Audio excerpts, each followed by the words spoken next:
Hey gamers, it's Kalen here. Today I'm bringing you a Halloween treat in review form. Castlevania Legacy of Darkness. Sadly, this is an overlooked gem of a game, but it's by far the best 3D Castlevania game ever made. Welcome to my 85th review. This is Castlevania Legacy of Darkness for the Nintendo 64.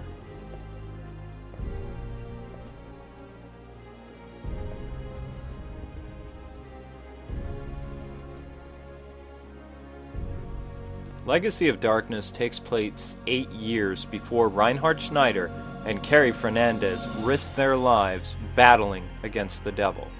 Now the truth that has been shrouded in the gloom of darkness shall be revealed. At the beginning of Legacy of Darkness, we saw this girl running through the forest, either being chased by this werewolf or some type of demon. Later in Dracula's castle, we see this dark ceremony that Death is doing. Now Death is awaiting to administer the eternal sleep to the Virgin on top of the altar of darkness. With this gruesome sacrifice, the Lord of Darkness will rise again. Dracula, having been forced into a deep sleep during his last encounter with the Belmonts, has devised a devious plot this time. The world shall once again tremble at the mere mention of the name Dracula. A plague of darkness covers the land as Dracula orders his troops to attack in his wake. The Count's army of darkness raids village after village in search of the final piece to the puzzle to restore Dracula. After the man-beast known as Blue Crescent Moon returns to his village, his homecoming is far from pleasant. Filled with rage, Cornell annihilates the army of darkness and races through the village, screaming his sister's name. He easily takes care of the skeletons Bruce Lee style. Once he has dispatched all of the army of darkness, he continues to call out his sister's name and races towards his house. Once he gets there, he sees that it is engulfed in flames and no one is left alive. On the ground, Cornell notices the pendant that he gave his sister, and he smells her blood and begins to search.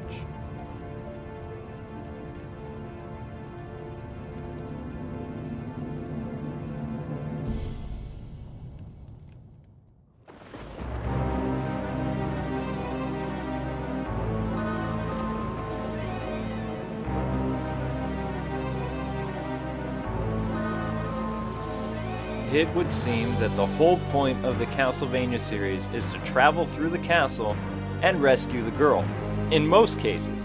Now in Legacy of Darkness, Cornell is searching for his sister, whom he thinks is Dracula's next victim. But playing through the game, you realize that both Dracula and Death have a much more sinister plan in the works for Cornell and his sister.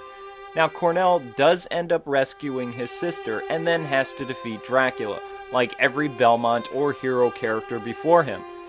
After beating Cornell's game, you get to play as the young man Cornell saved, Henry. Now Henry is a knight of the church sent to rescue the captured children in 7 days. Then once you beat Henry's game, you can play the entire game of Castlevania 64, which is pretty cool if you ask me. Plus there's some new added levels too, and alternate costumes. Reinhard Schneider is the traditional vampire slayer who is the Belmont descendant, and he is the strongest character in the game. So playing the game as him, you get that nostalgia factor.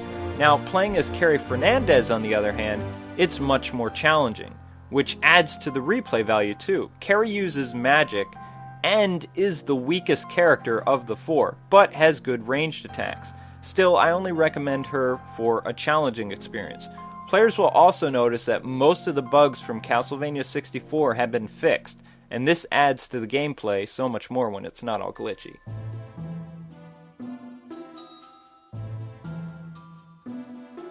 Camera control is great and gives you complete control. You use the command cross to do so. C-up switches the camera modes for action and attacking, the R button is your targeting, and the B button is your strong attack. You move Cornell with the joystick and pick up items by tapping C right. Secondary attack is C left, and Castlevania has always had its share of platforming elements that you will need to jump a lot. To jump, press A. Since Cornell is a lichen, he can transform by hitting the L button.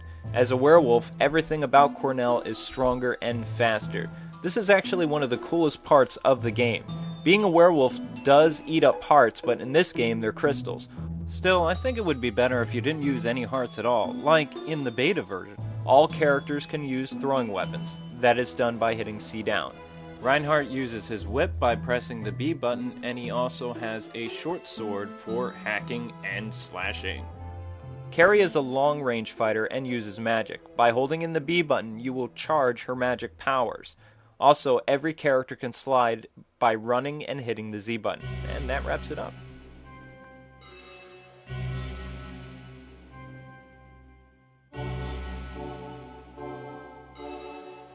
Since Legacy of Darkness is more of a director's cut and Reinhardt and Carrie are unlockable, I'll mainly be talking about Cornell stages if you don't mind.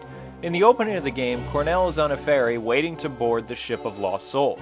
The ship itself has a lot of great attention to detail, and it's a pretty big stage to explore.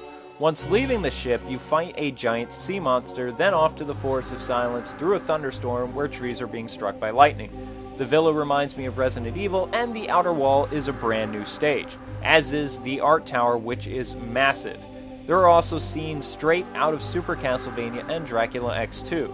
Tower of Ruins is another new addition. Some of my favorite stages are the Tower of Science and the Dual Tower, but my all-time favorite is the Tower of Execution. This stage is very well designed and insane too. The Tower of Sorcery has a whole ice domain, and of course the Clock Tower returns, but the Tower of Execution is the best designed.